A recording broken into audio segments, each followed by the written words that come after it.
मोहतरम सामीन, कुरान पाक की जो आयात आपके सामने तिलावत की हैं, सिपारा नंबर 9 सूरह अनफाल आयत नंबर 2, अल्लाह ने ईमान वालों की सिफात बयान फरमाई, 5 सिफात और फिर 3 इनाम। 5 सिफात ईमान वालों की बयान फरमाई। पहली सिफत फरमाया इन्नमल मुमिनून अल्लज़ीना, बेशक ईमान वाले वो है इज़ा ज़ुकिरल्लाहु वजिलत कुलूबुहुम, जब अल्लाह का जिक्र किया जाता है तो उनके दिल डर जाते हैं। और दूसरी सिफत बयान फरमाई व इज़ा तुलियत अलैहिम आयातुहु ज़ादतहुम ईमाना, और जब ईमान वालों के सामने कुरानी आयात पढ़कर सुनाई जाती है तो उनका ईमान बढ़ जाता है।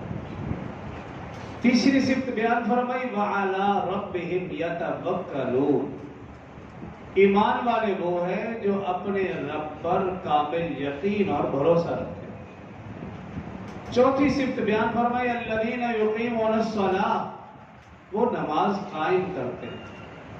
और 5वीं सिफत व मिम्मा रज़क़नाहुम युनफ़िक़ून, अल्लाह फरमा रहे जो हमने उन्हें रिज़्क़ दिया वो नेक कामों में खर्च करते हैं।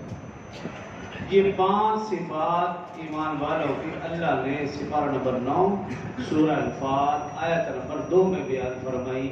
और आयत नंबर 3 में अल्लाह ने ऐसे ईमान वालों के लिए 3 इनामात का तज़किरा किया।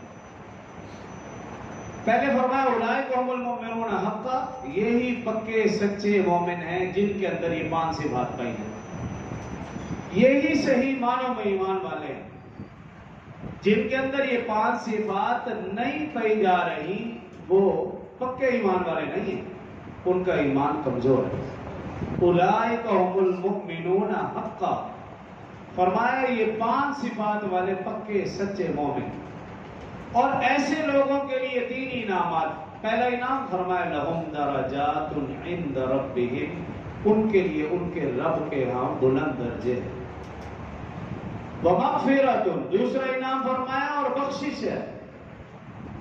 तीसरा इनाम फरमाया व रिज़्क़ुन करीम, और इज्जत की रोजी है। ये 3 इनामात हैं ऐसे लोगों के लिए जिनके अंदर ये 5 सिफात पाई जाए।